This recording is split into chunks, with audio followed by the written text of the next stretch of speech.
Hello there. So I've seen Evil Dead Burn today, which is, as the title would suggest, the new film in the Evil Dead horror franchise. So, basic story is here you've got a woman who's been widowed, and she's staying away, seeking solace with family, but they've all been cursed with the old Book of the Dead thing. So, and the usual shenanigans take place then with this. So, right out the gate, though, I will say this: it's not as good as Evil Dead Rise that came out 3 years ago. I was quite a big fan of that film. I thought it was really good. This one is still quite good, though. I quite liked it. I don't think it's great or anything like that, but I do think it was pretty enjoyable. One of the better horror films I've seen in recent times.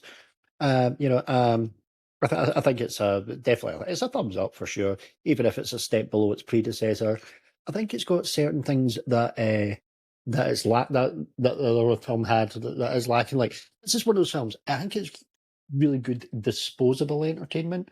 That might sound like a bad thing that I'm saying, but there's nothing wrong with disposable entertainment. When it's done well, and I think this is pretty well made and everything like that. And I do think the characterization is pretty slim here. To be fair, there's no standout performance like we got with I think her name was Alicia Sutherland in the previous film. She gave a fucking great performance, and I even remember before I seen the film, somebody on like the film Twitter, for once a good point getting made on film Twitter when somebody said she should actually be in awards contention, and I actually totally agree with that. She was one of the best performances of that year.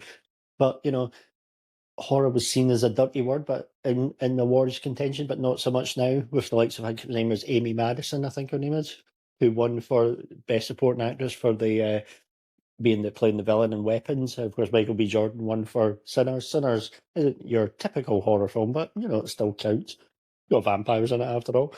So, and of course, there's a lot of awards buzz for Obsession as well next year.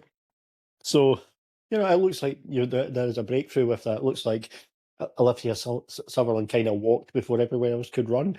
But I digress. That was that film. This is this film, and I think the film is entertaining. A good opening sequence as well, really well staged.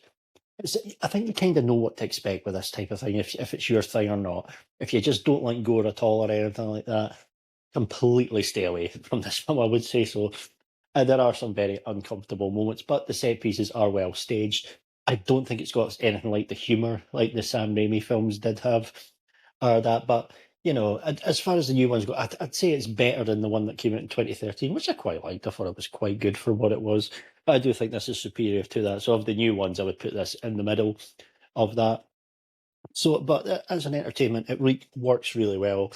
Uh, there's no great standout performances or anything like that, but as I said, it zips along quite nicely. I noticed it is quite long for one of those films. Its official runtime's like 109 minutes, but to be honest, never felt long. It's like the previous film was like 20 minutes long, and the other ones were always about an hour and a half as well. So I did wonder, that could be a pacing issue, but actually, no, I thought the film zipped along quite nicely and never felt too long or anything like that. So that's a bonus as well with that. So Evil Dead Burn for me is a thumbs up. It's not going to be a film you're going to rave about forever or ever or anything like that. But I enjoyed it while it lasted, and it was worth a watch.